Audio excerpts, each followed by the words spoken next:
Hello दोस्तों, ITI technical ज्ञान channel में आपका स्वागत है।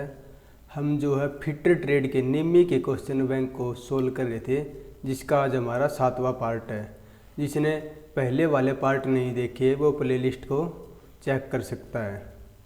और ये क्वेश्चन आपके आने वाले ITI एग्ज़ाम और ITI से रिलेटेड अन्य एग्ज़ाम के लिए बहुत ही महत्वपूर्ण है। और ITI एग्ज़ाम में तो यही क्वेश्चन आने हैं, इसलिए इनका अच्छे से अभ्यास एक बार ज़रूर करें, जिससे आपके एग्ज़ाम में अच्छे अंक प्राप्त हो सके। तो चलिए क्वेश्चन स्टार्ट करते हैं। तो हमारा पहला क्वेश्चन है, what is the use of ring gauge. Ring gauge का उपयोग क्या है? तो बी ऑप्शन है जो हमारा वो करेक्ट हो जाएगा। चेक शाफ्ट डायमीटर, बाहरी व्यास की जांच करना।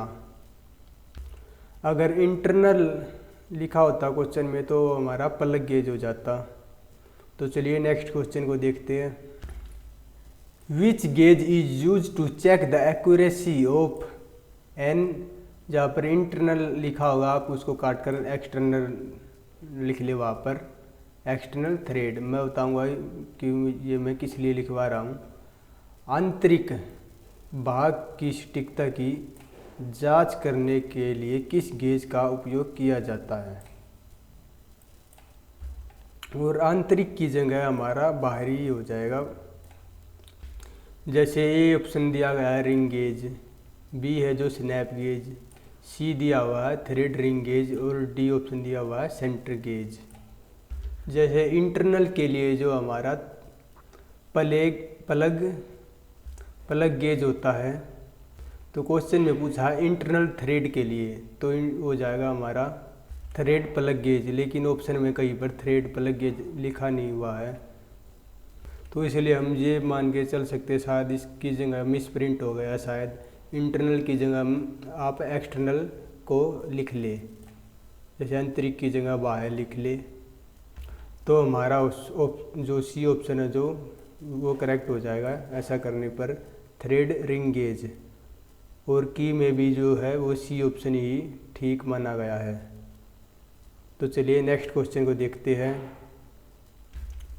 What is the name of gauge. Gauge का नाम क्या है? तो ये जो हमारा टेपर रिंग गेज की आकृति बनी हुई है, तो इसका जो हमारा सी ऑप्शन जो करेक्ट हो जाएगा, टेपर रिंग गेज। अगला प्रश्न है, what is the procedure to select the slip gauge for particular dimension. विशेष आयाम के लिए स्लिप गेज का निर्माण करने की प्रक्रिया क्या है? तो जो हमारा वो है डी ऑप्शन है जो करेक्ट हो जाएगा। स्टार्ट रिंगिंग विद, जहाँ पर स्मॉल लिखा होगा इसको आप काट कर लार्जेस्ट कर ले, लार्जेस्ट साइज स्लिप गेज, मतलब बड़ी स्लिप गेज से रिंगिंग शुरू करें। मतलब जो हम बड़ी से स्टार्ट करेंगे तो तभी तो हम उस एक्चुअल साइज़ के करीब ला पाएंगे। तो उस बड़ी के बाद हम छोटी लगाते हैं, फिर उसके बाद और छोटी, जब तक हमारा साइज़ बनता है तो उसी हिसाब से हम स्लिप गेज को लगाते हैं। और जैसे डी ऑप्शन नहीं दिया होता तो हम जो बी जो ऑप्शन है उसके साथ भी जा सकते थे, मिनिमम नंबर ऑफ ब्लॉक्स। मतलब जो है हम सबसे बड़ी स्लिप गेज लगाएंगे, फिर उसके बाद छोटी, फिर जैसे साइज़ को एडजस्ट उस एक्चुअल साइज़ के करीब लाएंगे, तो मतलब वही हो जाएगा ब्लॉक की न्यूनतम संख्या। तो उसमें भी न्यूनतम संख्या लगेगी जो स्लिप गेज की। अगर डी ऑप्शन नहीं दिया होता तो हम बी ऑप्शन के साथ भी जा सकते थे। तो चलिए नेक्स्ट क्वेश्चन को देखते हैं। Which process improve the quality of fit between the matching components. कौन सी प्रक्रिया मिलने वाले घटकों के बीच फिट की गुणवत्ता में सुधार करती है? तो जो हमारा ऑप्शन के अकॉर्डिंग जो है डी ऑप्शन जो है करेक्ट हो जाएगा, लैपिंग। तो चलिए नेक्स्ट क्वेश्चन को देखते हैं। Which abrasive is use for lapping hardened steel and cast iron.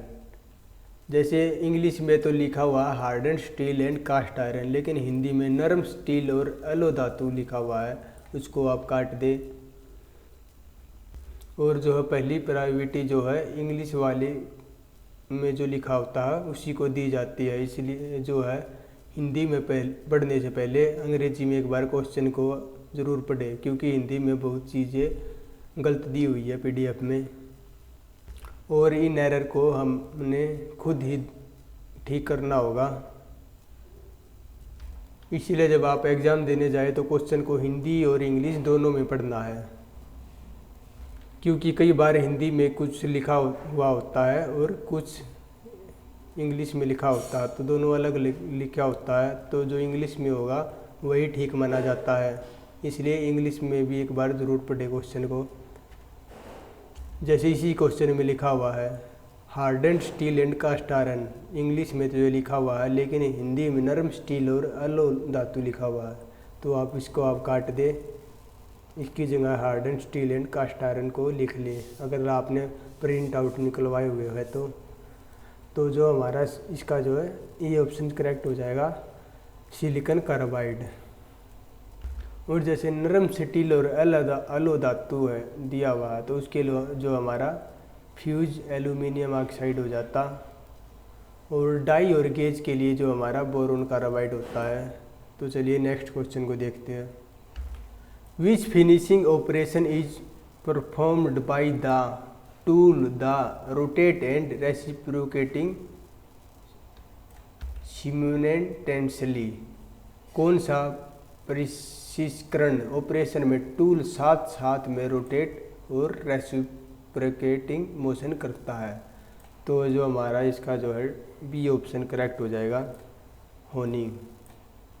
मतलब क्वेश्चन में पूछा गया है टूल जो है जो साथ में रोटेट भी करता है और मतलब आगे पीछे की गति भी करता है, मतलब उसको ऊपर नीचे भी कर सकते हैं, जैसे ड्रिल मशीन में होता है। तो इसका जैसे ड्रिलिंग भी हो सकता है आंसर, लेकिन जो अनिमी में इसका बी ऑप्शन दिया हुआ है तो हमने बी लगाना होगा, क्योंकि जो अनिमी ने दिया हुआ है वही परम सत्य है, तो हमने वही मानना होगा। तो चलिए नेक्स्ट क्वेश्चन को देखते हैं। जैसे कोई क्वेश्चन बिल्कुल ही गलत दिया हुआ है तो हमने वो नहीं लगाना है, अनिमी के साथ नहीं जाना है। जैसे पीडीएफ में आंसर कुछ दिया होता है और निमी वाली बुक में ही कुछ और दिया होता है, तो इसलिए जो बुक में दिया होता है हमने उसी के साथ जाना है, क्योंकि ऑब्जेक्टिव टाइप में जो है मिस्टेक हो सकती है, इसलिए हमें थ्योरेटिकल पर फोकस करना है। जैसे अगला प्रश्न है why hole are provide in ring type lapping, ring प्रकार के लैप में छेद क्यों प्रदान किए जाते हैं? तो जो है सी ऑप्शन जो हमारा करेक्ट हो जाएगा, hold lapping compound, lapping compound को पकड़ने के लिए। तो जो हमारा सी ऑप्शन इसका राइट है, hold lapping compound. Next question है which type of key has one face curvature to match soft surface, soft सतह से प्रतियोगिता के लिए किस प्रकार की अगर भाग वक्रता है? इसमें जो है हिंदी जो है वो एंड बैंड लिखी हुई है, मतलब कुछ कम ही समझ में आएगी, इसलिए जो हमें इंग्लिश पर फोकस करना है ज़्यादा, इसलिए मैं इंग्लिश में पढ़ रहा हूँ क्वेश्चन को, इंग्लिश और हिंदी दोनों में। एक की होती है जिसका जो है वन फेज जो कर्व में बना होता है, जैसे इस तरह से। तो जो एक हमारी फ्लैट सैडल की होती है और एक जो है संक की होती है, तो ये हमारी जो है होलो सैडल की है इस तरह की, और जो है वो फ्लैट होती है वो इस टाइप की से होती है। सैडल की का यूज जो हम हल्के कार्यों के लिए करते हैं, और संक की का यूज जो हम हैवी लोड को ट्रांसमिट करने के लिए करते हैं।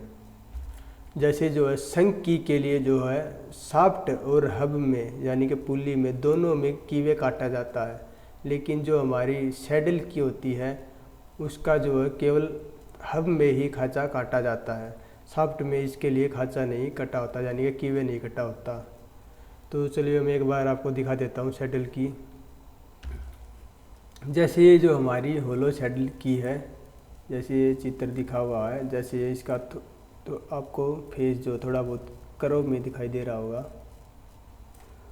तो ये जो है शाफ्ट के ऊपर लगाई जाती है और इसके लिए जो है देख हब में ही कीवे कटा हुआ है और की में जो है 1:100 कांटे पर कटा होता है। तो डी ऑप्शन जो हमारा करेक्ट हो जाएगा होलो सैडल की, जिसका वन फेस कर्व में बना होता है। तो चलिए नेक्स्ट क्वेश्चन को देखते हैं। What is the name of की, इस की का नाम क्या है। तो ये जो हमारी शंख की है और जैसे इसमें कोई टेपर नहीं कटा हुआ है, तो ये जो हमारी पैरेलल शंख की हो जाएगी। तो ये ऑप्शन जो हमारा करेक्ट हो जाएगा। और जैसे आपको चित्र में दिखाई दे रहा होगा, इसे हब और शाफ्ट दोनों में लगाया हुआ है। तो शंख की तो वैसे ही हो गई है और जैसे इसमें कोई टेपर भी नहीं दिया हुआ, तो ये हमारी जो है पैरेलल शंख की हो जाएगी। तो चलिए नेक्स्ट क्वेश्चन को देखते हैं। Which type of cutting tool is tempered by heating up to 230 degree Celsius. 230 degree Celsius तक गर्म करके किस प्रकार के कटिंग टूल को टेम्पर किया जाता है। तो जो हम इसका जो हमारा सी ऑप्शन करेक्ट हो जाएगा, टर्निंग टूल। तो चलिए नेक्स्ट क्वेश्चन को देखते हैं। Why normalizing process is carried out in steel. Steel में नॉर्मलाइजिंग प्रक्रिया क्यों की जाती है।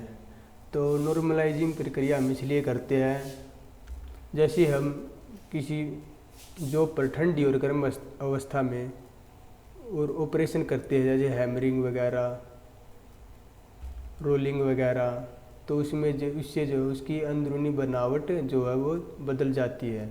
उसको वापस नॉर्मल करने के लिए, जो हम नॉर्मल स्थिति में लाने के लिए नॉर्मलाइजिंग प्रक्रिया का यूज करते हैं।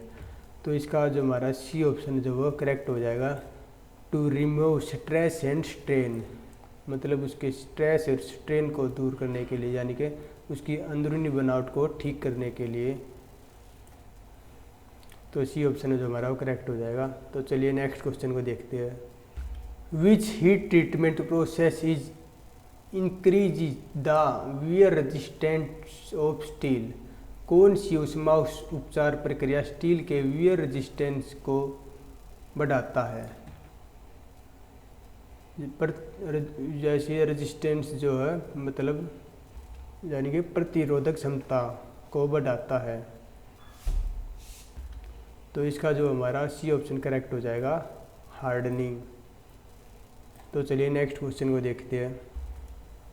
What is the purpose of annealing. Annealing का उद्देश्य क्या है। तो मैंने पहले बताया हुआ है, एनीलिंग का यूज जो हम स्टील वगैरह को यानी कि मटेरियल को सॉफ्ट करने के लिए करते हैं। तो ये ऑप्शन जो हमारा वो करेक्ट हो जाएगा, to soften the steel, steel को नरम करने के लिए। तो चलिए नेक्स्ट क्वेश्चन को देखते हैं। और जैसे नॉर्मलाइजिंग था, उसका जो हमारा स्टील के स्ट्रेस और स्ट्रेन को दूर करने के लिए जो हम नॉर्मलाइजिंग प्रक्रिया का यूज करते हैं। दोनों जो प्रक्रिया जैसे जो है एक जैसी ही होती है, ज़्यादातर इनमें कोई डिफरेंस नहीं होता है। जैसे एनीलिंग का यूज जो हम लोअर क्रिटिकल टेम्परेचर से ऊपर गर्म करके और उसे वापस भट्टी में ही छोड़ देते हैं ठंडा होने के लिए। तो ये हो जाएगी हमारी जो है एनीलिंग प्रक्रिया। और जैसे होती है नॉर्मलाइजिंग, जैसे मतलब गर्म तो वैसे ही करेंगे हम इसको भी, लोअर क्रिटिकल टेम्परेचर से ऊपर गर्म करके जो इसे नॉर्मल रूम टेम्परेचर में छोड़ देते हैं। तो वो हमारी हो जाएगी नॉर्मलिंग प्रक्रिया, यानी कि दोनों एक जैसी मिलती जुलती है, लेकिन ये दोनों प्रक्रियाएं अलग है, इसका हमें ध्यान रखना है। अगला प्रश्न है, why square head screw wire provide the collar. तो मतलब स्क्वायर हेड स्क्रू में कॉलर क्यों प्रदान किए जाते हैं। तो कॉलर जो हम इसलिए यूज करते हैं, जॉब वगैरह का घर्षण वगैरह होता है, जैसे उससे प्रोटेक्ट करने के लिए, जैसे हमारी जॉब खराब ना हो। तो ये ऑप्शन है जो हमारा करेक्ट हो जाएगा, प्रोटेक्ट वर्क सरफेस, कार्य की सतह को सुरक्षित रखने के लिए। तो जैसे कूलर नहीं लगा होगा तो वो इसके ऊपर जो है रगड़ खाएगा खोलने और कसने में, तो उसके ऊपर जो है निशान पड़ जाएंगे जॉब वगैरह के ऊपर, जिससे हमारी जॉब भी ख़राब हो सकती है। तो इसलिए जो है कूलर का यूज़ किया जाता है। तो चलिए नेक्स्ट क्वेश्चन को देखते हैं। What is the purpose of taper plug gauge? Taper plug gauge का उद्देश्य क्या है? तो जो हमारा सी ऑप्शन है जो वो करेक्ट हो जाएगा। Check tapered hole with perfect fit. Perfect fit के साथ टेपर छेद की जांच करने के लिए, यानी कि टेपर होल की जांच करने के लिए हम टेपर प्लग गेज का यूज करते हैं। तो चलिए नेक्स्ट क्वेश्चन को देखते हैं। जैसे बी ऑप्शन हमारा दिया हुआ है, check the inside threaded dia. अगर क्वेश्चन में दिया होता check the inside thread dia, मतलब अंदर होल के अंदर के थ्रेड वाले भाग की जांच करने के लिए किसका यूज करते हैं, तो जो हमारा हो जाता थ्रेड प्लग गेज। तो चलिए नेक्स्ट क्वेश्चन को देखते हैं। एडजस्टेबल रिंग लैप में स्लॉट क्यों दिए जाते हैं? Why slot are provide in the adjustable ring lap? तो जो इसका आंसर हो जाएगा हमारा D option. Permit feeding the of lapping compound. Lapping compound की फीडिंग की अनुमति देने के लिए, जैसे लैपिंग कंपाउंड को यानी कि होल्ड करने के लिए। तो चलिए नेक्स्ट क्वेश्चन को देखते हैं। Which abrasive has excellent cutting property and expensive? कौन सा अपघर्षक में उत्कृष्ट कटाई का गुण नहीं लग रखा है, इसको आप काट दे, गुण होता है और वह महंगा होता है? तो बहुत ही इसमें डाउट हुआ होगा बहुत ही स्टूडेंट को, तो वो इसका जो है ए ऑप्शन लगाएंगे, जैसे डायमंड ये रहा, लेकिन इसका जो हमारा बी ऑप्शन करेक्ट होगा, बोरोन कार्बाइड। तो वो भी बताऊंगा मैं कैसे।